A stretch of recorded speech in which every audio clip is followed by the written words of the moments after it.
أعوذ بالله من الشيطان اللعين الرجيم. بسم الله الرحمن الرحيم. أعوذ بالله من الشيطان اللعين الرجيم. اللهم صل على محمد وآل محمد. اللهم صل على محمد وآل محمد. اللهم صل على محمد وآل محمد. اللهم صل على محمد وآل محمد. اللهم صل على محمد وآل محمد. بسم الله الرحمن الرحيم.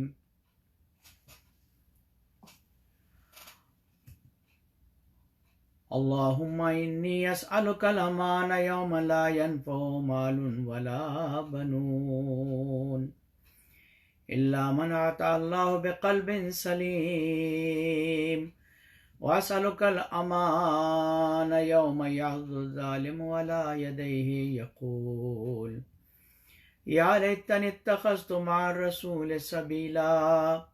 وأسألك الأمان يوم يعرف المجرمون بسيماهم ويؤخذ بالنواصي والأقدام. وأسألك الأمان يوم لا يجزي والد عن ولده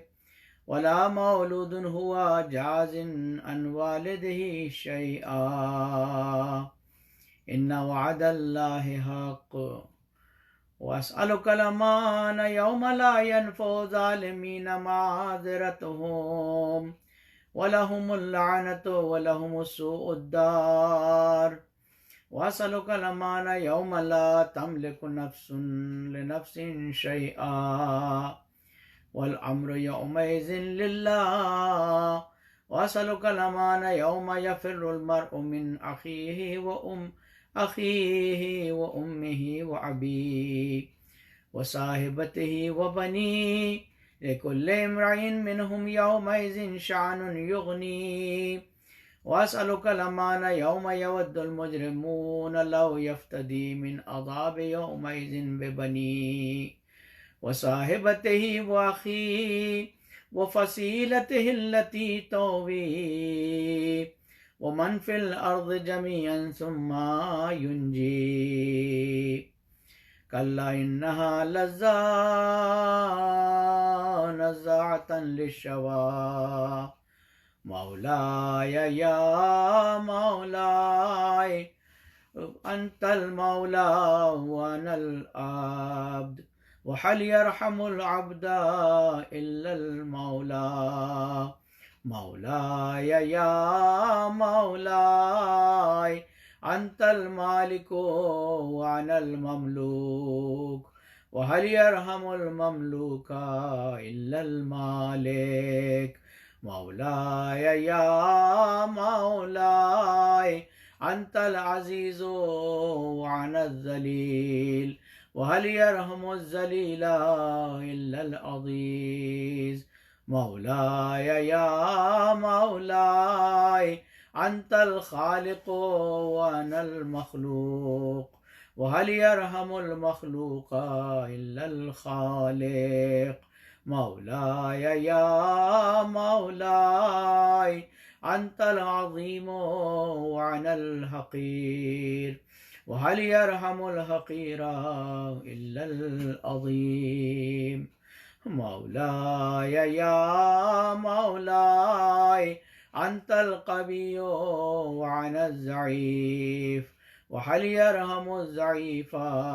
إلا القوي. مولاي يا مولاي أنت الغني وأنا الفقير، وهل يرحم الفقير إلا الغني مولاي يا مولاي أنت المعطي وأنا السائل وهل يرحم السائل إلا المعطي مولاي يا مولاي أنت الحي وأنا الميت وهل يرحم الميت إلا الحي مولاي يا مولاي أنت الباقي وأنا الفاني وهل يرحم الفاني إلا الباقي مولاي يا مولاي أنت الدائم وأنا الزائل وهل يرحم الزائل إلا الدائم مولاي يا مولاي أنت الرازق وأنا المرزوق وهل يرحم المرزوق إلا الرازق مولاي يا مولاي أنت الجواد وأنا البخيل وهل يرحم البخيل إلا الجواد مولاي يا مولاي أنت المعافي وأنا المبتلى وهل يرحم المبتلى إلا المعافي مولاي يا مولاي أنت الكبير وأنا الصغير وهل يرحم الصغير إلا الكبير مولاي يا مولاي أنت الحادي وأنا الضال وهل يرحم الضال إلا الحادي مولاي يا مولاي أنت الرحمن وأنا المرحوم وهل يرحم المرحوم إلا الرحمن مولاي يا مولاي أنت السلطان وأنا الممتحن وهل يرحم الممتحن إلا السلطان مولاي يا مولاي أنت الدليل وأنا المتحير وهل يرحم المتحير إلا الدليل مولاي يا مولاي أنت الغفور وأنا المذنب وهل يرحم المذنب إلا الغفور مولاي يا مولاي أنت الغالب وأنا المغلوب وهل يرحم المغلوب إلا الغالب مولاي يا مولاي أنت الرب وأنا المربوب وهل يرحم المربوب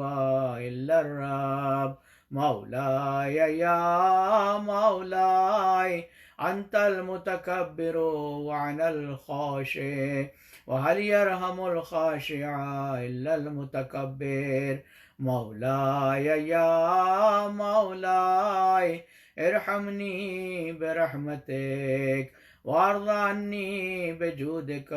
وكرمك وفضلك يا ذا الجود والإحسان والطول والامتنان برحمتك يا أرحم الراحمين اللهم صل على محمد وآل محمد. بارلا اس مناجات حضرت امیر المومنین علی بن ابی طالب علیہ الصلوۃ والسلام کے صدقے میں تمام مریضان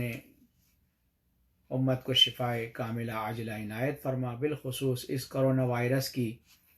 اس امتحان میں، اس آزمائش میں جو بھی مومنین مومنات بیمار ہیں، مبتلا ہیں، بالخصوص میری عزیزہ سائمہ بالگرامی اور دیگر جو بھی مومنین مومنات جنہوں نے دعا کے لیے کہا ہے،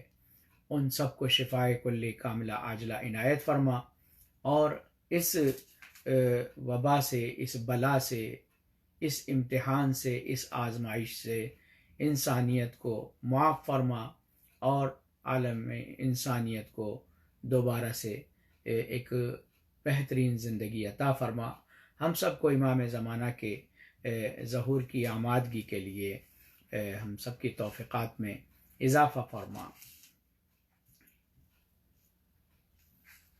ایک مرتبہ سورہ الحمد اور 3 مرتبہ سورہ اخلاص کی تلاوت کر کے تمام مرحوم مومنین مومنات،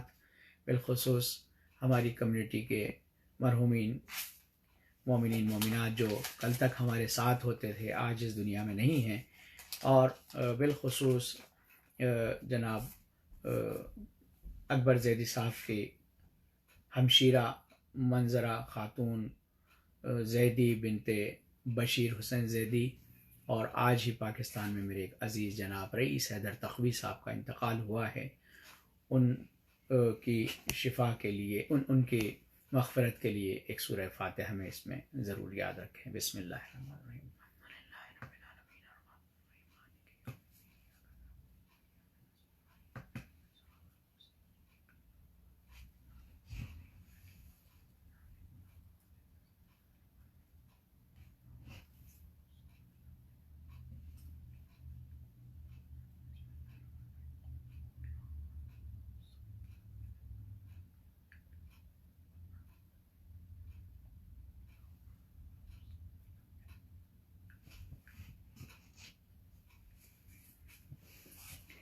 اعوذ باللہ من الشیطان اللعین الرجیم.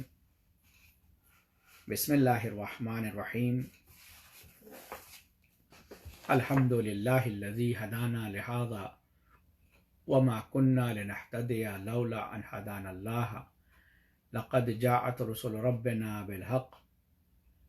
ثم الصلاة والسلام على اشرف الانبیاء والمرسلین سیدنا و نبینا و شفینا و حبیب قلوبنا و طبیب نفوسنا مولانا و مولا الکونین جد الحسن والحسین ابی القاسم مصطفیٰ محمد. اللہم صلی علی محمد وآل محمد وعلی اہل بیتہ الطیبین الطاہرین المعصومین المظلومین المنتجبین المنتخبین الغر المیامین ولعنت اللہ علی اعدائہم اجمعین من الآن الی قیام یوم الدین. اما بعد فقد قال اللہ الحکیم فی القرآن الکریم وقولہ الحق وہو اصدق القائلین. بسم اللہ الرحمن الرحیم. یا ایہا الذین آمنوا کتب علیکم الصیام کما کتب علی الذین من قبلکم لعلکم تتقون. صدق اللہ العلی العظیم. عزیزان گرامی، آج ماہ رمضان المبارک کی 9 تاریخ ہو گئی ہے. رفتہ رفتہ یہ دن جاتے جا رہے ہیں اور 1/3 ماہ مبارک رمضان چلا گیا ہے. خداوند منان ہمیں مزید توفیق عنایت فرمائے کہ اس مہینے کی رحمتوں اور برکتوں کا بھرپور فائدہ حاصل کریں. اسی وجہ سے برادران نے یہ زحمت کی، یہ کوشش کی کہ لاک ڈاؤن کے زمانے میں جب کہ ہم سب اللہ کے گھر کو مس کر رہے ہیں اور دعا کر رہے ہیں کہ جلد از جلد کھلے اور ہم سب جمع ہو کر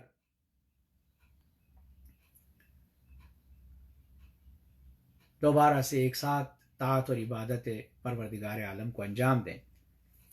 ایسے میں برادران نے آن لائن پروگرام کو آپ کے گھر گھر تک پہنچایا. ہماری ذمہ داری بنتی ہے کہ ہم سب ان کو شکریہ ادا کریں، ان کی محنتوں، ان کی زحمتوں پر ان کو اپریشیٹ کریں اور ان کی اس کارکردگی کو سراہیں، کیونکہ واقعاً اس کا ایک فیض یہ ہو رہا ہے کہ کل تک جو ہم سب بیٹھ کر ایک ساتھ ایک امام بارگاہ میں اللہ کا ذکر کرتے تھے، لیکن اب ہر انسان کے لیے اس میں بہت سے لوگ تھے جو نہیں آ پاتے تھے، لیکن گلوبل یہ ذکر ہو رہا ہے، پوری دنیا میں آن لائن پروگرام ہو رہے ہیں. لہذا مختلف موضوعات پر ہمارا تقریر کا سلسلہ جاری اور ساری ہے. کہتے ہیں کہ آج کی تقریر کا سلسلہ ہے تقلید، موضوع ہے تقلید. امام معصومین کی حدیث ہے، ارشاد فرماتے ہیں بسم اللہ الرحمن الرحیم فَأَمَّا مَنْ كَانَ مِنَ الْفُقَهَاءِ صَائِنًا لِنَفْسِهِ حَافِظًا لِدِينِهِ مُخَالِفًا من هواه مطیعا لامر مولاه فللعوام ان یقلدہ۔ کہتے ہیں کہ ہمارے فقہا، ہمارے فقیہ، ہمارے علماء میں سے وہ افراد کہ جو اپنے نفس پر قابو رکھتے ہوں، اپنے دین کی حفاظت میں پوری طرح سے کوششیں کرتے ہوں اور اپنی خواہشات کی مخالفت کرتے ہوں اور مطیعا لامر مولا، اور اپنے مولا کے حکم کے مطیع و فرما بردار ہوں، فللعوام ان یقلدہ، تو عوام کی یہ ذمہ داری ہے کہ ان کی تقلید کریں۔ عزیزان گرامی، موضوع تقلید ایک بحث بن گیا تھا، چونکہ امام معصومین علیہ السلام کے زمانے میں ان سب باتوں کی ہمیں پریشانی نہیں تھی۔ امام کا جو حکم آ گیا وہ حجت خدا ہیں، اور قرآن اور ائمہ اور انبیاء یہ حجت خدا ہیں، جو فرمان اللہ کی طرف سے یہ صادر کر دیں تو اس میں چون و چرا کی اجازت نہیں ہوتی۔ لیکن سخت مرحلہ تھا امام کی غیبت کبریٰ میں، کیونکہ غیبت کبریٰ میں امام ہماری مدد تو فرمائیں گے، لیکن کوئی اس طرح کا دفتر یا آفس نہیں ہے کہ جہاں جا کر ہم اپنی شکایت کو درج کرا دیں اور وہاں پر، اور کوئی اس بات کی ذمہ داری بھی نہیں لیتا۔ لیکن آپ نے یعنی پیغمبر ختم مرتبت نے دین مبین اسلام کی تمام روشنیوں کو ہمارے لیے بیان فرما دیا تھا، تمام احکامات خدا کو بیان فرما دیا تھا۔ اسی وجہ سے کہا جاتا ہے کہ حرام محمدی صبح قیامت تک حرام رہے گا اور حلال محمدی صبح قیامت تک حلال ہوگا۔ لہٰذا اس سلسلے میں کہ تقلید کی جائے، تو اس زمانے میں جب قرآن اور حدیث موجود تھی، اور تو کچھ مسلمین نے کہا کہ تقلید جو ہے، باب اجتہاد جو ہے اس کا کھولنا ضروری ہے، لیکن وہاں پر باب اجتہاد بے معنی قیاس تھا کہ جو مسائل بیان صحیح سے نہیں ہوئے ہیں ان کو اس میں بیان کر دیا جائے، قیاس۔ لیکن ہمارے یہاں پہ قیاس کو جگہ نہیں ہے، اسلام میں قیاس کو کوئی جگہ نہیں ہے کہ ایسا اگر ہے تو ایسا ہو سکتا ہے، نہیں۔ ہمارے یہاں پر قرآن اور سنت میں تمام چیزوں کو بیان کر دیا گیا ہے۔ کہتے ہیں کہ ہمارے یہاں مجتہد، جس کے شرائط امام مہدی علیہ الصلوۃ والسلام نے اپنی اس حدیث میں بیان فرما دیا کہ علم فقہ، تفقہ فی الدین، قرآن مجید میں آیات ہے اس بات کی کہ اپنے دین میں تفقہ کرو، اس کی فقہ کو بیان کرنا، اس کو سمجھنا، اس کو جاننا ہمارے لیے ضروری ہے کہ جب انسان نے اپنی جسمی بیماریوں کی تمام چیزوں کو حل نکالنے کے لیے ہر چیز کی دوا ایجاد کرنے کی کوشش کی ہے، تو ایسے میں وہ دین کی معنویات اور روحانیت کے لیے اس کو چاہیے کہ قرآن سے اور احادیث سے اپنے ان مسائل کو حل کرتا۔ لیکن جس طرح سے جو ہے لوگوں کو علم ہے کہ یہ دوا ہے، لیکن یہ کس چیز کی دوا ہے اس کے لیے ایکسپرٹ کا ہونا ضروری تھا۔ ہر چیز کے لیے ایک کارشناس، دانا اور اس پر مہارت رکھنے والے کی ضرورت تھی۔ لہٰذا یا تو انسان جو ہے اس کو اتنا علم ہو کہ وہ اپنے تمام احکامات کو قرآن اور سنت سے حاصل کر سکتا ہو، اور یا پھر بہت زیادہ احتیاط کرتا ہو، جیسا میں آپ کی خدمت میں عرض کروں گا۔ تو اس کے لیے ایک ماہر کا ہونا ضروری تھا، اور اس مہارت کو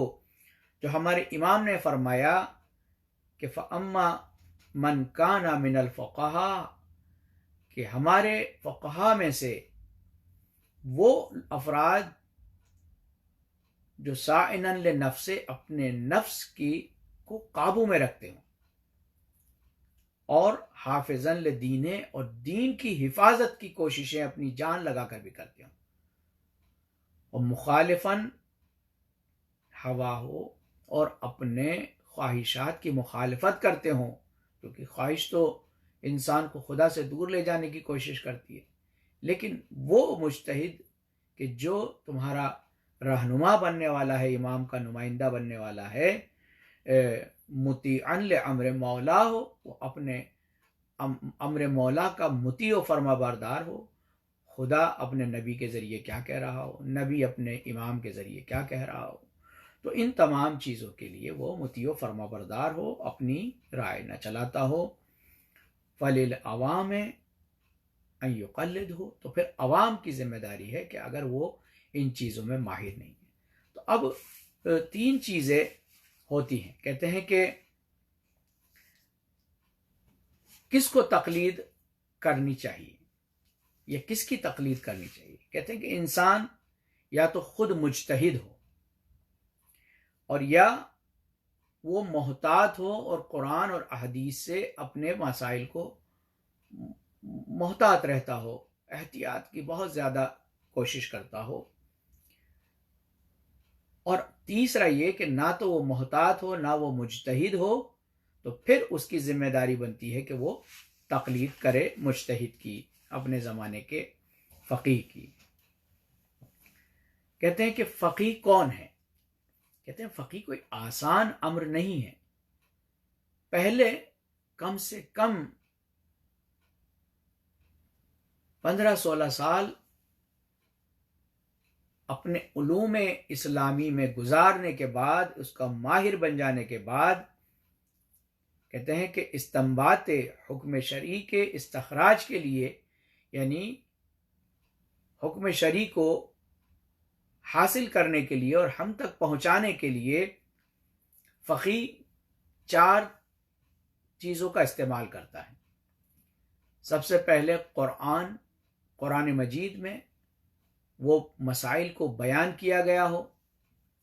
اور ممکن ہے بیان کیا گیا ہو لیکن غیر معصوم کے لیے اس امر کا آسانی سے سمجھ جانا،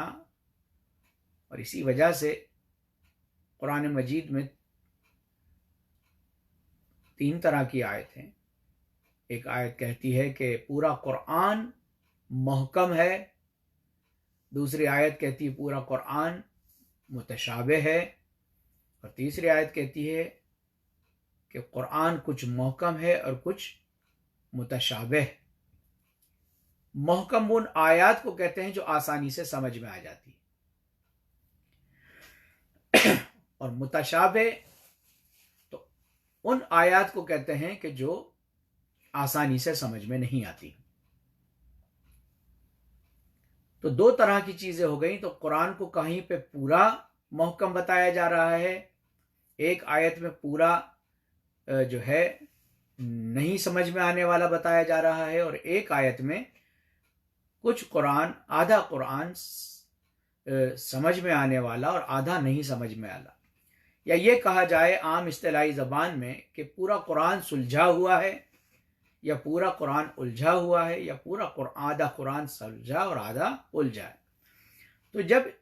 چھٹے امام محمد جناب جعفر، امام جعفر صادق علیہ السلام سے جب یہ پوچھا گیا کہ فرزند رسول آخر ایسا 3 طرح کی باتیں قرآن کی آیت کیوں کرے، تو امام نے فرمایا کہ جہاں پر آیت میں ہے کہ یہ پورا قرآن سمجھا ہوا ہے، آسان ہے، اس سے مراد اللہ کا نبی ہے اور اس کے جانشین امام برحق ہیں، یعنی ہم لوگ ہیں، معصومین ہیں۔ ہمارے لیے پورا قرآن سلجھا ہوا ہے، آسانی سے ہے، ہم ہر آیت کے کو جانتے ہیں، کہاں اتری، کیوں اتری، شان نزول کیا ہے، کس کے لیے آئی، یہ سب چیزیں بیان کر سکتے ہیں نبی صلی اللہ علیہ وسلم کے بتائے ہوئے راستے۔ اس کے بعد پورا قرآن جہاں لکھا ہے الجھا ہوا ہے، سمجھ میں نہیں آنے والا ہے، متشابہ ہے، اس سے مراد عوام ہیں کہ جن کے لیے عربی عبارتیں ہیں لیکن اس کی نزاکتیں، اس کے نشیب و فراز سمجھ میں آنے والے نہیں ہیں۔ تو اس سے مراد عوام ہے. لیکن جس آیت میں کہا گیا ہے کہ قرآن کچھ سلجھا ہوا ہے، کچھ الجھا ہوا ہے، اس سے مراد کہ جو بھی ہم سے متمسک رہے گا، ہم سے مل کے رہے گا، اس کے بارے میں جانتا رہے گا، اس کے لیے قرآن سلجھا ہوا ہو جائے گا. اور پورا جہاں تک وہ ہمارے ساتھ چلیں گے وہاں تک سلجھا ہوا ہے، اور جہاں تک وہ ہمارے ساتھ نہیں ہے وہاں تک ان کے لیے سمجھ میں نہیں آنے والا ہے، متشابہ ہے. تو کہتے ہیں کہ قرآن سے استنباط شرعی کرنا، تو اگر قرآن میں ایسا نہیں کہہ سکتے، ہر خشک و تر اللہ نے اس میں رکھا ہے. کہتے ہیں کہ اگر قرآن میں نہیں معلوم ہوتا ہے کہ یہ اس کا حکم شرعی کیا ہے، تو پھر ہم جاتے ہیں سیرت، سنت میں. سنت پیغمبر ختمی مرتبت کو ہم 3 طرح سے دیکھتے ہیں. قول معصوم، آپ نے اس سلسلے میں کیا بیان فرمایا، یعنی آپ کی احادیث. یا فعل معصوم،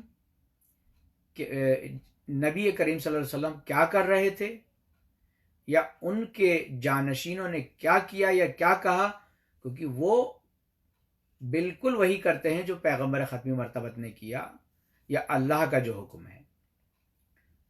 کوئی نئی شریعت نہیں امام بناتا ہے، پیغمبر ختم مرتبت کی شریعت کو صحیح سمجھ کے صحیح سمجھاتا ہے. لہذا قول معصوم، نبی کریم کی حدیث، وہاں حدیث آ گئی. فعل معصوم، حدیث بیان نہیں کی، عمل کیا، تو ان کے صحابہ نے اس فعل کو لکھ لیا، وہ روایت بن گئی.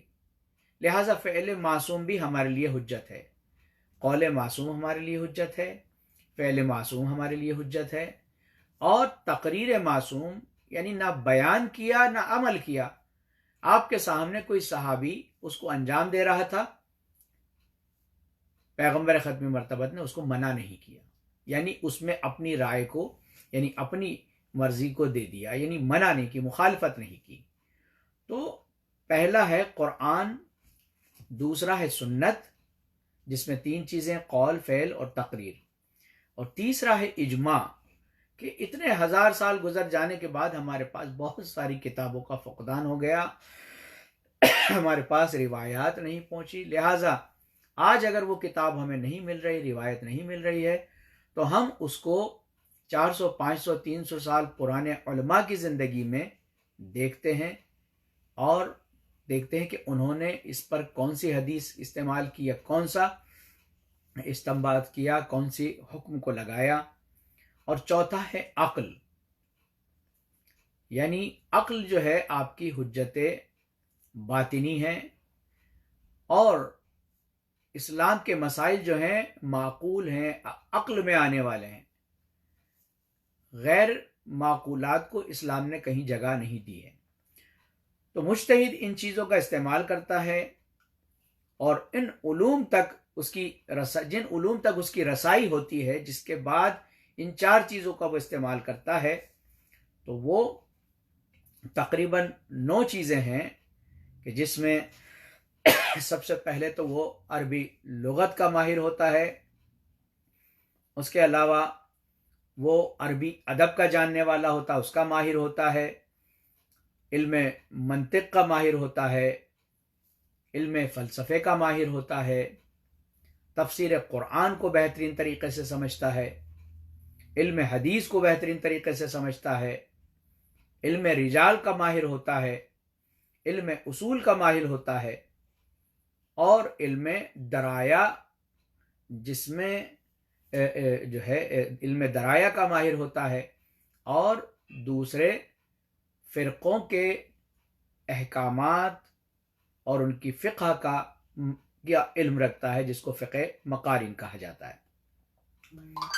اب آپ اندازہ لگائیے کہ لغت کا ماہر، اس کو معلوم ہونا چاہیے کہ عربی زبان میں قرآن مجید میں یہ جو لفظیں آئی ہیں، یا جو کلمات اور یہ جملے آئے ہیں، ان کے کیا معنی ہے. اس کو وہ جب لغت کا ماہر ہوگا تب کہیں جا کے ادبیات کو وہ سمجھ سکے گا. اب ادبیات میں خود صرف و نحو آتا ہے، اور اس کے بعد کئی قسم کی چیزیں ہیں کہ جس کے ذریعے سے وہ عربی ادب کو سمجھتا ہے. چونکہ تمام احکامات شرعی، تمام چیزیں جو اللہ نے بیان کی قرآن میں، یا نبی کریم کی زبان جو تھی عربی تھی، حدیث اس میں، تو قرآن اور سنت کو سمجھنے کے لیے اجماع اور عقل کے ذریعے سے تو یہ 9 علوم کا وہ جب ماہر ہوتا ہے، یعنی سمجھو ان میں وہ PhD ہوتا ہے، تو پھر اس کے بعد وہ اصول دین کے، فروع دین کے 27 موضوعات میں وہ سمجھو PhD ہوتا ہے۔ 27 موضوعات کو وہ استنباط شرعی کرتا ہے، یعنی ان حکم کا استخراج کرتا ہے، خارج کرتا ہے ان عبارتوں سے، ان علامتوں سے، ان علوم سے، قرآن سنت کے ذریعے سے جو ہے وہ استخراج کرتا ہے، خارج کرتا ہے، حاصل کرتا ہے، اور ہم تک اس کو وہ پہنچاتا ہے۔ کہتے ہیں کہ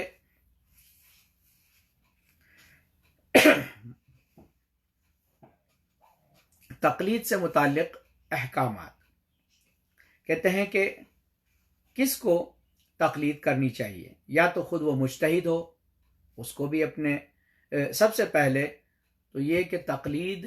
اصول دین پر جائز نہیں ہے، فروع دین پر جائز ہے۔ دین کے درخت کے 2 حصے ہیں، ایک اصول دین، ایک فروع دین۔ اصول دین میں توحید، عدل، نبوت، امامت، قیامت، اس میں تقلید کو جائز نہیں رکھا ہے، بلکہ انسان تحقیق کر کے خدا کو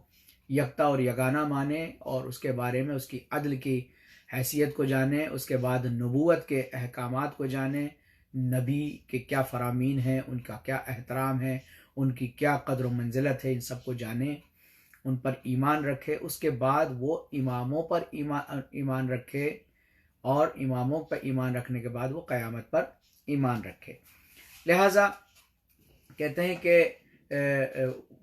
اصول دین پر جو 5 ہیں اس پر تقلید آپ کے لیے جائز نہیں رکھی ہے، لیکن فروع دین جو 10 ہیں، جو اسلام کی شاخیں ہیں، روزہ، نماز، حج،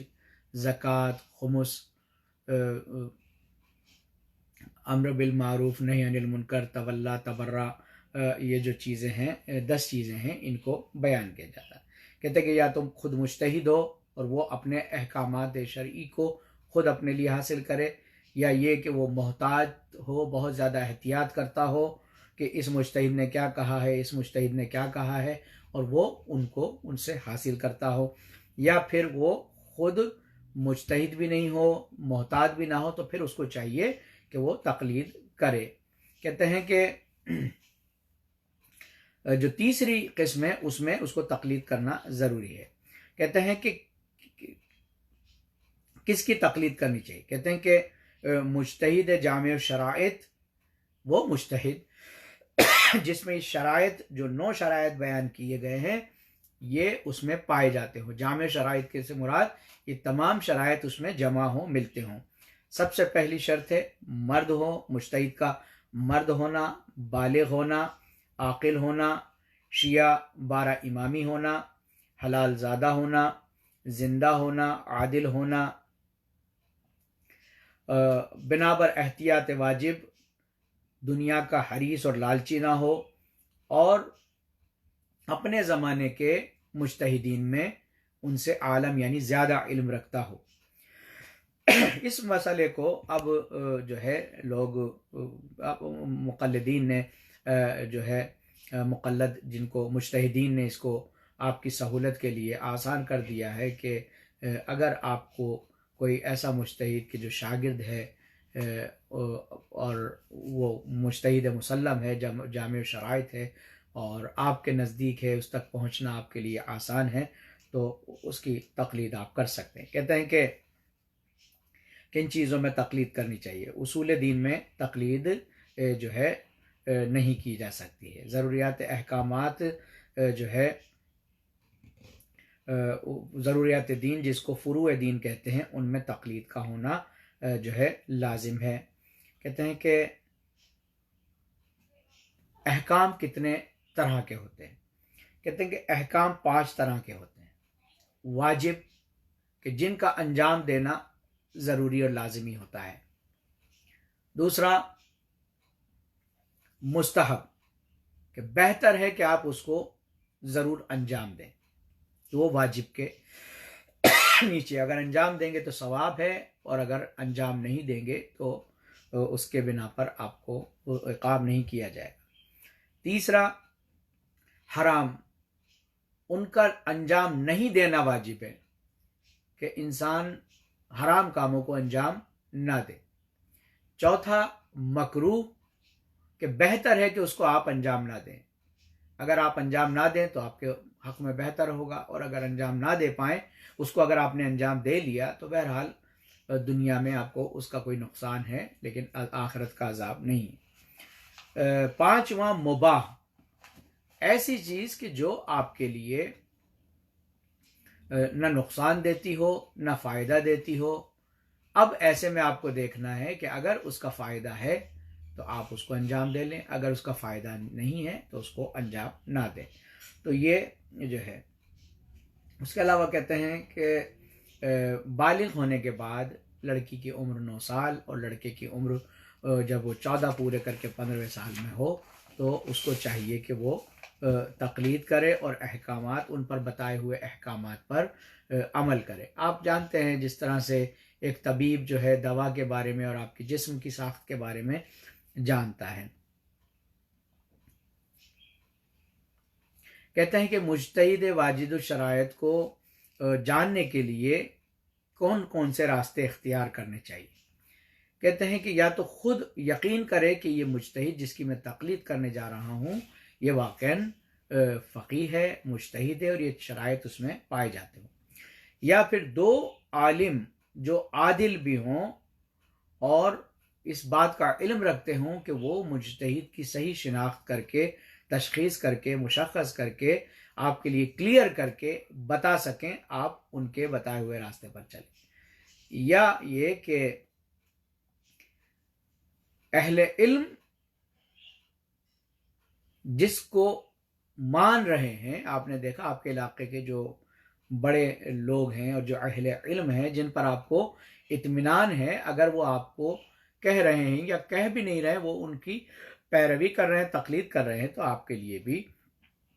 جو ہے، کہتے ہیں کہ کس طرح سے ہم مجتہد تک پہنچیں اپنے مسائل کے لیے۔ کہتے ہیں کہ یا تو آپ اپنے سوالوں کے جواب خود مجتہد سے سنیں، یا پھر دو عادل افراد سے سنیں۔ عادل سے مراد کہ جو جھوٹ نہیں بولتے ہوں، آپ سے مذاق نہیں کرتے ہوں، بلکہ جو وہ ہے مسئلہ بتاتے ہوں۔ تیسرا یہ کہ ایسے افراد سے سننا جو سچا بھی ہے اور آپ کا مرید اطمینان اور اعتماد ہے، آپ جانتے ہیں کہ یہ آپ کو کبھی بھی غلط مشورہ اور غلط بات نہیں بتاتا ہے۔ اور چوتھا یہ کہ اس مجتہد کا رسالہ توضیح المسائل دیکھیں۔ توضیح المسائل کے پہلے دوسرے صفحے پر آپ کو مجتہد کی اس کتاب کو استعمال کرنے کی اجازت ملے گی، اس کی مہر، اس کے دستخط بھی اس پر پرنٹ ہوں گے، تو آپ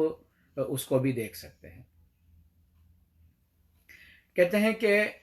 کیا مجتہد کی جس کی آپ تقلید کرتے ہیں وہ اس دنیا سے اگر چلا گیا ہے، یا مثلاً مرحوم مردہ مقلد یعنی مجتہد کی کیا تقلید کی جا سکتی ہے؟ کہتے ہیں کہ تقلید ابتدائی کسی مرحوم مجتہد کی آپ نہیں کر سکتے۔ اگر آپ چاہیں آیت اللہ خوئی، آیت اللہ خمینی، آیت اللہ شیرازی، آیت اللہ ثانوی، اگر ان لوگوں کی آپ تقلید اب کرنا چاہیں، اب کوئی بالغ ہوتا ہے تو وہ تقلید نہیں کر سکتا، لیکن آپ کو کسی زندہ مجتہد کی تقلید کرنی ہوگی، اور اگر وہ آپ کو اجازت دے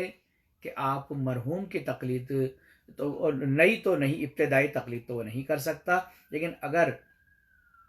بعض مسائل میں عمل کر چکا ہو، اگر کوئی ان کی زندگی میں ان کے بعض مسائل پر عمل کر چکا ہو تو پھر وہ فقہا کی اجازت پر جو ہے دیگر مسائل میں بھی ان کی جو ہے تقلید کر سکتا ہے، باقی رہ سکتا ہے، لیکن کوئی اسٹارٹ کرے تقلید کو اس کے لیے جائز نہیں ہے۔ کہتے ہیں کہ مجتہد کے جو نظریات بیان کیے جاتے ہیں، جو مجتہد نظریہ بیان کرتا ہے اپنے توضیح المسائل میں، احکامات میں، تو وہ جو ہے چند قسم کے ہوتے ہیں، یعنی 4 قسم کے بیان کیے گئے ہیں۔ سب سے پہلا حکم، کہتے ہیں کہ حکم وہ ہے کہ جس کا ماننا تمام لوگوں کے لیے لازمی ہوتا ہے۔ اگر کوئی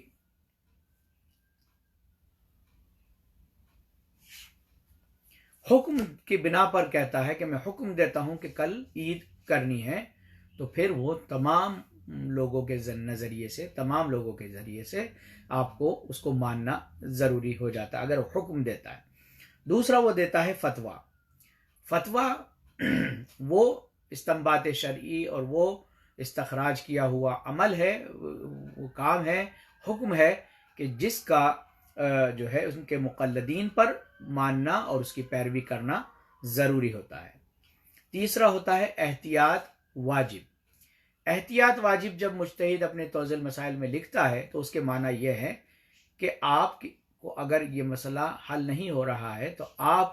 کسی دوسرے مجتہد سے اس مسئلے میں رائے لے سکتے ہیں، اس کی یعنی اس کے مسئلے پر عمل کر سکتے ہیں۔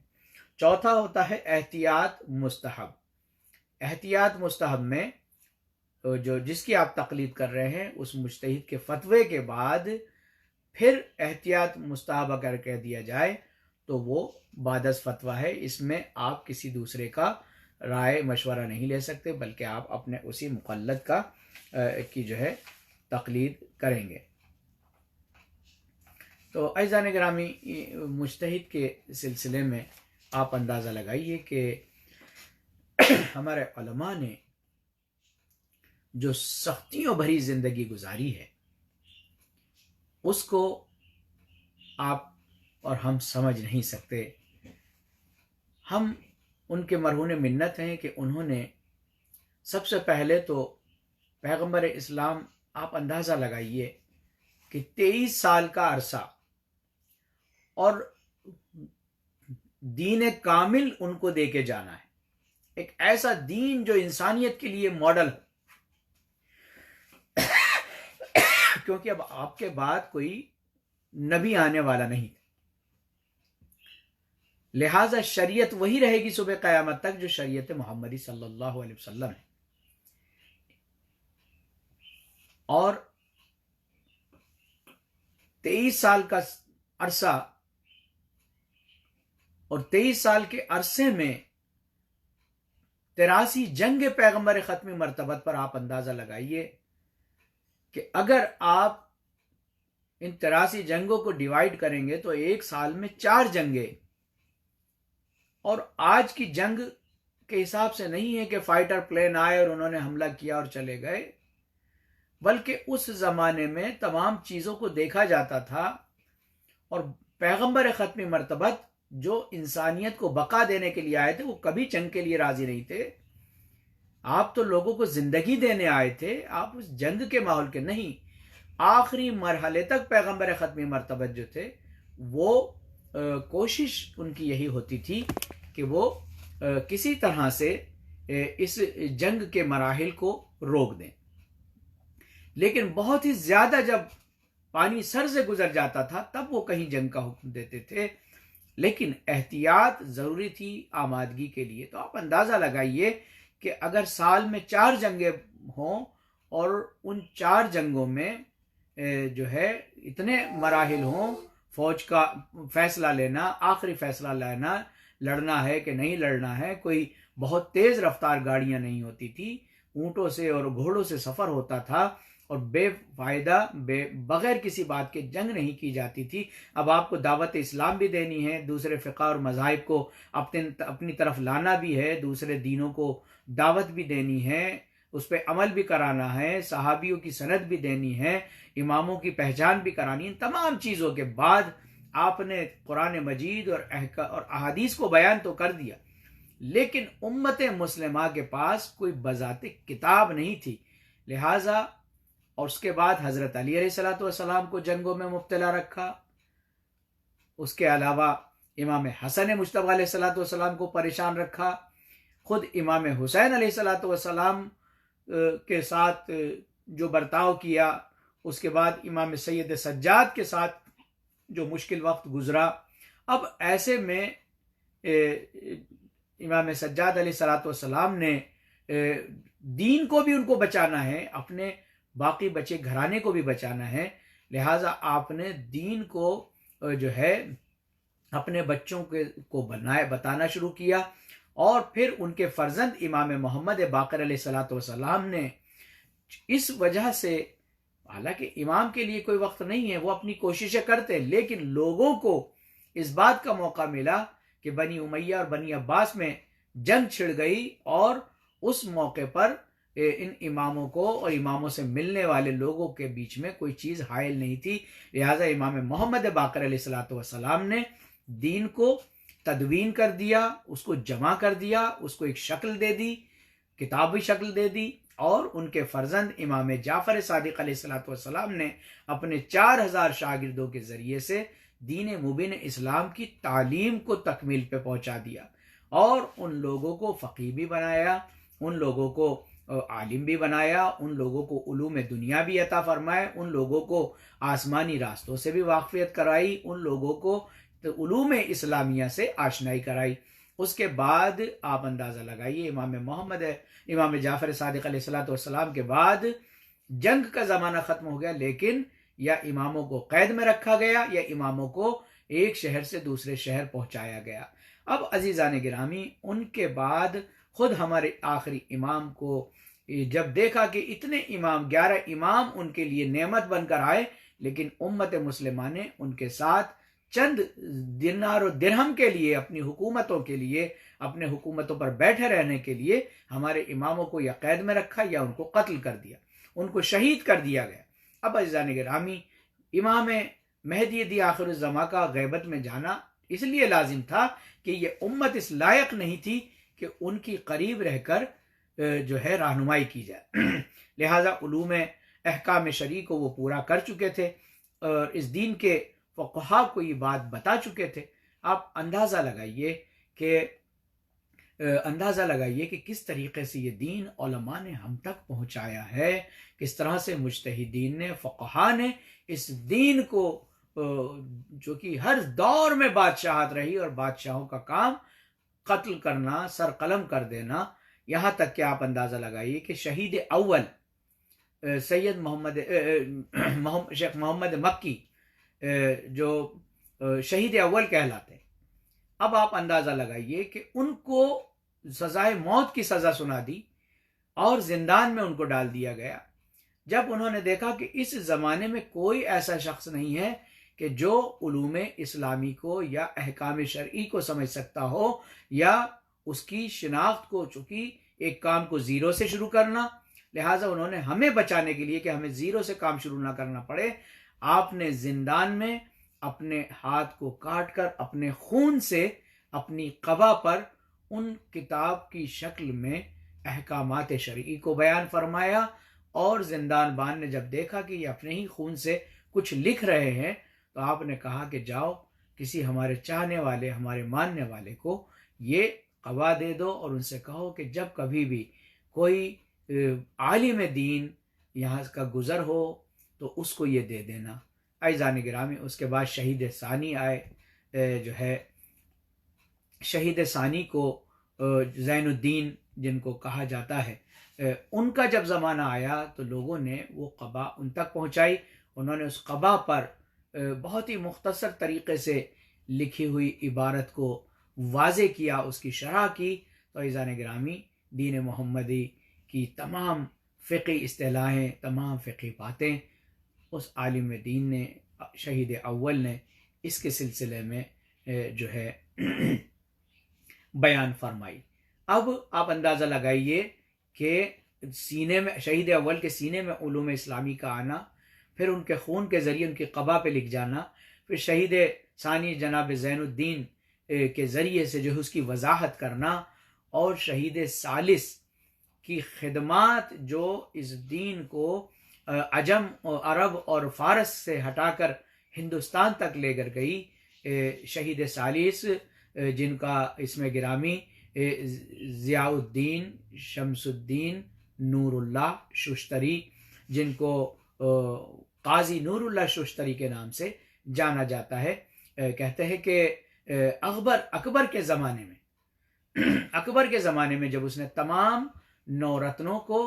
تمام علوم کے جاننے والوں کو جمع کر لیا اور وہ فخر کرنے لگا کہ میرے پاس اب میری حکومت میں کسی چیز کی کمی نہیں ہے، میرے پاس 9 رتن، 9 چیزوں کے، 9 علوم کے ماہر جمع ہو گئے ہیں، تب ان سے ان کے ایک خاص فرد نے کہا کہ ابھی تمہارے پاس ایک ایسی چیز کی کمی ہے کہ جس کے بغیر تمہاری حکومت جو ہے وہ تکمیل تک نہیں پہنچ سکتی، کیونکہ فیضی جانتے تھے کہ اکبر بہک گئے ہیں اور انہوں نے دین الہی کے نام سے تمام مذہبوں کو ملا کر ایک دین خود سے ایجاد کر دیا تھا۔ لہٰذا کہا کہ کس چیز کی کمی ہے؟ کہا تمہارے پاس فقیہ اور مجتہد کی کمی ہے۔ تو کہا اس کو میں کہاں سے حاصل کر سکتا ہوں؟ کہا کہ اس کے لیے آپ اجازت دیں۔ تو انہوں نے اجازت لی اور شیخ بہائی کو ایک خط لکھا اور ہندوستان کے حالات سے آگاہ کرایا، اکبر کی اس راہ و روش سے آگاہ کرایا کہ یہ خود سے ایک مذہب کو ایجاد دے رہا ہے اور جس میں ہر طرح کی چیزیں ہیں، چونکہ شریعت مقدس جس میں اللہ کے بنائے ہوئے قانون ہیں، انسان اللہ کے بنائے ہوئے اصولوں سے چلتا ہے، انسانوں کے بنائے ہوئے اصولوں سے بہت زیادہ نہیں چل سکتا، بہت لمبا نہیں چل سکتا۔ یہی وجہ ہے کہ ایک ملک کے قانون دوسرے ملک میں نہیں چلتے ہیں۔ کیوں؟ کیونکہ اس ملک کے لوگ یہاں کے اعتبار سے قانون بناتے ہیں، دوسرے ملک کے لوگ دوسرے ملک کے اعتبار سے قانون بناتے ہیں، لیکن پروردگار عالم نے انسان جو اس کی مخلوق اور اس کی سلطنت ہے اس کے اعتبار سے قانون بنائے، اب وہ چاہے دنیا کے کسی بھی خطے میں رہیں، وہ قانون وہاں پر اس کے لیے اثر انداز ہوتے ہیں۔ اور تو قاضی نور اللہ شوستری کا کس طرح سے ہندوستان میں آئے؟ جب شیخ بہائی کو یہ خط ملا تو آپ نے بڑا جو ہے پریشانی کا اظہار کیا اور اپنے ایک شاگرد جن کا نام ضیاء الدین نور اللہ ابن شمس الدین، یہ شوستر کے رہنے والے تھے، ایران میں ایک جگہ ہے شوستر، وہاں کے رہنے والے تھے۔ ان سے کہا کہ میں چاہتا ہوں کہ آپ ایک فقیہ بن کر سرزمین ہندوستان پر جائیں۔ جب یہ فقیہ بن کر ہندوستان آئے تو اکبر نے کہا کہ یہ تو ایک عالم، ایک مولوی ہے، یہ کیا کر سکتے ہیں؟ تو اکبر سے فیضی نے کہا کہ یہ وہ کر سکتے ہیں جو کوئی دوسرا نہیں کر سکتا۔ اس زمانے میں اکبر کے لیے جو سب سے بڑی پریشانی کا مقام تھا وہ کشمیر تھا۔ کشمیر میں لوگ پریشان تھے اور اکبر کی فوجیں جاتی تھیں اور وہاں پر لوگوں کی مخالفت کا سامنا کرتی تھی۔ تو انہوں نے کہا کہ میرے نزدیک سب سے زیادہ جو بڑی پریشانی کا سبب ہے وہ کشمیر ہے، میری ساری سلطنت، ساری حکومت میں امن و امان ہے، لیکن کشمیر میں وبال ہے، میں کیا کروں؟ تو آپ نے فرمایا کہ بے شک نور اللہ شوستری اس مسئلے کو حل کر سکتے ہیں۔ تو آپ کو وہاں کا گورنر بنا کر، والی کشمیر بنا کر بھیجا گیا۔ جب آپ والی کشمیر بن کر آئے تو انہوں نے لوگوں سے ملاقات کی۔ وہ سمجھتے تھے کہ یہ بھی دوسرے گورنرز کی طرح حکم لگانے اور لوگوں کو سزائیں دینے کے لیے آئے ہیں، لیکن آپ نے کشمیر کے لوگوں کو بٹھایا، بلایا، ان کی مشکلات کو پوچھا، اور جب ان کی مشکلات کا پتہ چلا، کہا کہ یہاں پر جو ہے آسمانی اور طبیعی جو پریشانیاں ہیں، برف باری کا ہونا، سردی کا پڑنا، یہ ہماری فصلوں کو تباہ کر دیتے ہیں بہت سارے، چونکہ آپ اندازہ لگائی کہ اس زمانے میں اس طریقے کا ٹرانسپورٹیشن نہیں تھا، تو ہم کہاں سے ان کو ٹیکس دیں، کہاں سے ہم اپنی پریشانی، ہماری پریشانی میں مدد تو کرتے نہیں ہیں۔ تو قاضی نور اللہ شوستری نے کہا کہ ٹھیک ہے، میں آپ کو اس سے امن و امان دلاتا ہوں، اور غالباً 2 طرح سے ملتا ہے کہ 2 سال کے لیے یا 5 سال کے لیے آپ نے یہ اکبر کو خط لکھا کہ آپ میرا کہنا مانیں، اگر آپ امن و امان چاہتے ہیں تو میں آپ کو نقصان نہیں ہونے دوں گا، آپ اپنی فوجیں یہاں سے واپس بلا لیجئے، اور جو خرچہ جو فوجوں پہ آتا ہے آپ کے خزانے سے، اس خرچے کے عوض میں آپ یہاں کے لوگوں کے لیے 5 سال کے لیے ان کا لگان معاف کر دیجئے۔ جب یہ اس قابل ہو جائیں گے، جب ان کے حالات بہتر ہو جائیں گے، تو اکبر جس کو آئے دن فوج میں کے مرنے، فوج کے پریشان ہونے، ہلاک ہونے اور اس کے رہنے کے اخراجات کا سامنا کرنا پڑتا تھا، ان تمام پریشانیوں سے بچ گیا اور کشمیر میں امن و امان ہو گیا۔ قاضی نور اللہ ششتری نے کشمیر میں رہ کر دین مبین اسلام کو بہترین طریقے سے سمجھایا۔ ایک فقیہ نے ایسے لوگ تیار کیے کہ جو اللہ کے بتائے ہوئے راستوں پر چلتے ہیں، اور آج آپ جو عالم تشیع کا اگتا ہوا سورج آپ نے جو کشمیر میں آپ کو نظر آتا ہے، لداخ، گلگت، ان علاقوں میں، تو یہ قاضی نور اللہ ششتری کے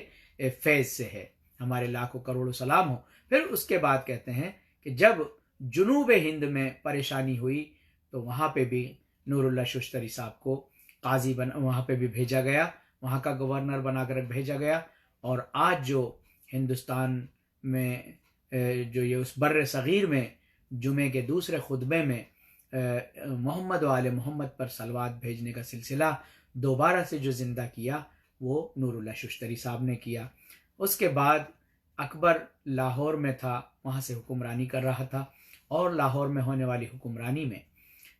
جو ہے اس کا قاضی جو تھا، شہر قاضی جو وہاں کا چیف قاضی القضات یعنی چیف جسٹس تھا، وہ بہت بوڑھا ہو چکا تھا۔ اس نے اکبر سے کہا کہ میں بہت بوڑھا ہو گیا ہوں، اب مجھ سے یہ کام نہیں ہوتا، لہٰذا آپ مجھے اجازت دیں کہ میں اس عہدے کو چھوڑ دوں۔ تو اکبر نے کہا کہ پھر آپ ہمیں ایسا کیجئے کہ آپ کو اس وقت اجازت ملے گی عہدہ چھوڑنے کی جب آپ اپنا ہم پلہ کوئی قاضی چیف جسٹس ہمارے لیے ہمیں دیں۔ تو اس وقت کے چیف جسٹس کی نگاہیں دیکھ رہی تھی کہ کیسا با انصاف انسان ہے کہ جس نے کشمیر میں بھی امن و امان کر دیا اور جنوب ہند میں بھی امن و امان کر دیا۔ لہٰذا شمال اور جنوب کو فتح کرنے کے بعد نور اللہ ششتری کو اکبر کے یہاں پر چیف جسٹس بنا دیا گیا۔ آپ نے ہر فقہ کا فیصلہ ان کے اعتبار ان کے اماموں سے کیا، لیکن ساتھ ہی ساتھ مذہب حقہ کی ترویج اور اس کو رجحان لوگوں میں پیدا کیا۔ دیکھتے ہی دیکھتے ہندوستان میں آل محمد کے چاہنے والے یہ جو ہے سلسلہ شروع ہوا۔ لیکن اکبر کے مر جانے کے بعد اس کا بیٹا جہانگیر اس سلطنت پر قابض ہوا، اور اس نے اپنا دارالامارہ، اپنا دارالحکومت آگرہ کو بنایا، اور آگرہ میں جانے کے بعد قاضی نور اللہ ششتری کو وہیں پر بلا لیا گیا۔ اس وقت قاضی نور اللہ ششتری بہت ہی علومی بحث، علم بحث کیا کرتے تھے، اور بڑے بڑے عالم اسلام کے بڑے بڑے علماء جو ہے آپ سے استفادہ کرتے تھے، فائدہ حاصل کرتے تھے۔ اس بات کا حسد اور جلن دیگر فقہ کے علماء میں رجحان پیدا کر گیا، اور انہوں نے ایک عالم کے علم کو نہیں دیکھا بلکہ اس کی بڑھتی ہوئی شہرت کو دیکھا اور اس سے وہ حسد کیا۔ لہٰذا اہل سنت کے بہت سے علماء جو تھے، جو پڑھے لکھے، جو جہاں واقعاً عالم دین تھے، انہوں نے نیاز حاصل کیا۔ کہتے ہیں کہ اس کے بعد قاضی نور اللہ ششتری کے سلسلے میں جاسوسی کرنا شروع کی۔ اس وقت آپ ایک کتاب لکھ رہے تھے، احقاق الحق ابطال الباطل۔ آپ کے ہی ایک شاگرد نے اس کی شکایت دیگر فرق میں بیان کی اور کہا کہ یہ شیعہ لگتے ہیں اور یہ شیعہ بن کر ہمارے فیصلے کر رہے ہیں، ہم ایسا نہیں ہونے دیں گے۔ لہٰذا نور اللہ ششتری، جن کو قاضی نور اللہ ششتری کے نام سے جانا جاتا تھا، اب ان کے خلاف ایک محاذ کھڑا ہو گیا۔ اس زمانے کے 53 علماء ایک ساتھ ہو کر قاضی نور اللہ ششتری کے خلاف ہو گئے، اور جہانگیر سے کہا کہ جہانگیر، ہم چاہتے ہیں کہ آپ ان کو چیف جسٹس کے عہدے سے بھی برخاست کریں، بلکہ ان کو واجب القتل ہیں، انہوں نے چھپ کر ہمارے فیصلے، شیعہ ہوتے ہوئے ہمارے فیصلے کیے، لہٰذا آپ ان کو سزائے موت سنائیں۔ قاضی نور اللہ ششتری کے لیے وہ 4 طرح کی سزا لے کر آئے تھے۔ ایک تو یہ کہ ان کو 100 تازیانے مارے جائے، دوسرا یہ کہ ان کی زبان جو ہے گدی سے نکال لی جائے، تیسرا یہ کہ ان کے سر پہ سیسا پگھلا کر ڈال دیا جائے، اور چوتھا یہ کہ ان کو سزائے موت کے طور پہ پھانسی پہ چڑھا دیا جائے۔ یہ 4 سزائیں ان کے لیے معین کر کے یہ علماء کا وفد جو ہے جہانگیر کے پاس پہنچا، لیکن نور جہاں جو کہ ان کی مقلد بھی تھی، جو ان سے محبت بھی کرتی تھی اور یہ ایک عالم دین کا احترام جانتی تھی، نور جہاں نے ایک ڈوبتے ہوئے سورج کو بچانے کے لیے ان ظالموں کے ہاتھوں سے جہانگیر سے کہا کہ جہانگیر، یہ فرزند رسول ہے، تم ان کے خون سے اپنے ہاتھوں کو نہیں رنگنا۔ لہٰذا نور جہاں نے بہت کوششیں کی، یہاں تک کہ جس وقت جہانگیر امضا کرنا چاہ رہا تھا ان کے موت کے فتوے پر، موت کے فیصلے پر، اس وقت آپ اندازہ لگائیے کہ ایک عالم اور چیف جسٹس قاضی قضات کے لیے عام لوگ سزا سنا رہے ہیں اور جاہل بادشاہ جو ہے اس پر وہ امضا کر رہا ہے۔ نور جہاں نے جہانگیر کا ہاتھ پکڑ لیا، جہانگیر میں تجھے یہ کام نہیں کرنے دوں گی، یہ بڑے عالم ہیں، انہوں نے بڑی محنت کی ہے۔ لیکن جہانگیر نے اپنے حقے کا ایک انگارہ اٹھایا اور نور جہاں کی کلائی پر چپکا دیا۔ نور جہاں مہارانی تھی، وہ بے ہوش ہو گئی۔ جب اس عتاب سے وہ بے ہوش ہوئی تو اس عالم میں قاضی نور اللہ ششتری کے موت کے پیمانے پر امضا کر دی گئی۔ اہل سنت والجماعت کے جو بڑے عالم اس زمانے کے تھے وہ کہہ رہے تھے کہ تم نے یہ کیا کیا، تم نے یہ کیا کیا۔ اس کے بعد وہ قاضی نور اللہ ششتری کے پاس آتے ہیں اور آگے کہتے ہیں کہ نور اللہ، آپ جیسا عالم میں نے نہیں دیکھا، آپ مجھے صرف اتنا کیجئے کہ آپ جہانگیر کے سامنے اپنی شیعت کو چھپا لیجئے، آپ کہہ دیجئے کہ میں شیعہ نہیں ہوں، میں آپ کو بچا لوں گا۔ قاضی نور اللہ ششتری نے استخارہ کیا، استخارے میں رضا الہی کو حاصل کیا اور کہا کہ بہت بہت شکر ہے آپ کا کہ آپ نے میرے بارے میں ایسا سوچا، آپ کو اس کی اللہ جزا دے، لیکن میری موت سے، میرے خون سے ہندوستان میں مذہب حق کا رونما ہوگا اور آل محمد کی معرفت اس ملک میں پیدا ہوگی اور لوگ اس ملک میں آل محمد کے محب بن کر رہیں گے۔ لہٰذا قاضی نور اللہ ششتری سے پوچھا گیا کہ کیا آپ کو کسی طرح کی کوئی درخواست کرنی ہے؟ تو آپ نے کہا کہ جو میری پہلی سزا ہے، میری درخواست ہے کہ آپ مجھے کپڑے پہنا کر تازیانے ماری، میں سزا سے بچنا نہیں چاہتا، میرے خدا کی رضا آ گئی، میں نہیں چاہتا کہ زندگی میں مجھے برہنہ کیا جائے، لیکن ظلم کی انتہا ہے، ظلم کی انتہا ہے کہ آپ کی اس بات کو، اس درخواست کو رد کر دیا گیا اور آپ کو برہنہ کر کے تازیانے مارے گئے، اس کے بعد 100 تازیانے مارے گئے، اس کے بعد آپ کی زبان کو کھینچ لیا گیا، اس کے بعد آپ کے سر پہ پگھلایا ہوا سیسا ڈال دیا گیا اور پھانسی پر چڑھا دیا گیا، اس کے بعد لاش کو شہر کے باہر کچرے کے ڈھیر پہ پھینک دیا گیا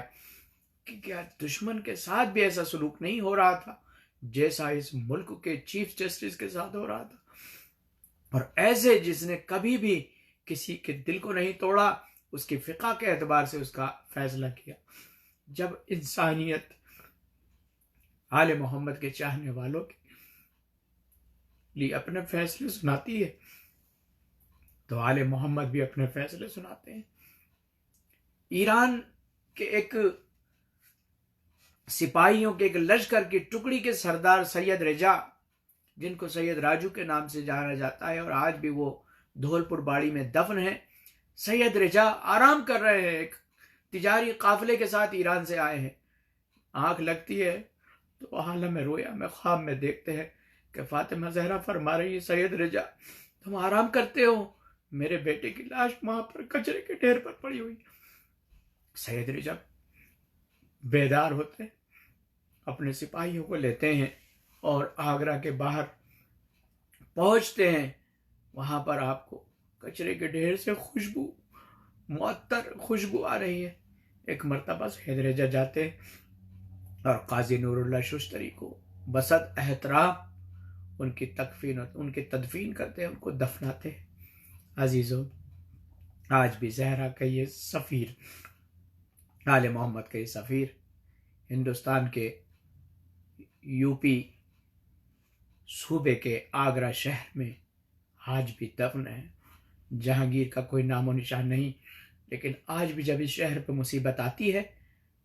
تو یہ لوگ رجوع کرتے ہیں، چاہے وہ ہندو ہوں، مسلم ہوں، شیعہ ہوں، سنی ہوں، سکھ ہوں، عیسائی ہوں، پارسی ہوں، جس پہ بھی مصیبت آتی ہے، فاطمہ زہرا کا یہ فرزند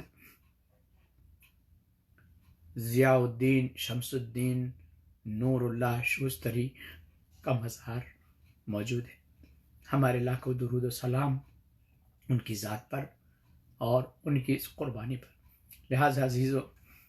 یہ دین جو ہم تک پہنچا ہے، یہ شریعت جو ہم تک پہنچی ہے، ہم مرہون منت ہے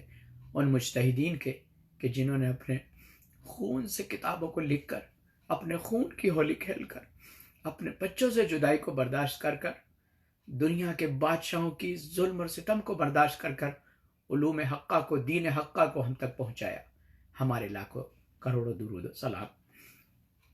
خدایا تجھے واسطہ محمد وآل محمد کا ہمارے اس مختصر سے عمل کو قبول فرما۔ بارلا اس ماہ مبارک رمضان میں تو نے وعدہ کیا ہے کہ جو بھی مجھ سے توبہ کرے گا، جو بھی مجھ سے مانگے گا، جو بھی مجھ سے استغفار کرے گا، میں اس کو قبول کروں گا۔ میرے معبود، ہم نادان ہیں، ہماری لغزشوں کو درگزر فرما۔ اس کرونا کی بیماری اور عذاب اور امتحان اور بلا سے عالم انسانیت کو محفوظ فرما، نجات عطا فرما، امام کے ظہور میں تعجیل فرما، مرحومین کی مغفرت فرما۔ بسم اللہ الرحمن الرحیم۔ اللہم کل ولیک الحجۃ ابن الحسن صلواتک علیہ وعلی آبائہ فی ہذہ الساعہ وفی کل ساعہ ولیا وحافظا وقائدا وناصرا ودلیلا وعینا حتی تسکنہ ارضک طوعا وتمتعہ فیہا طویلا برحمتک یا ارحم الراحمین۔ السلام علیکم ورحمۃ اللہ وبرکاتہ۔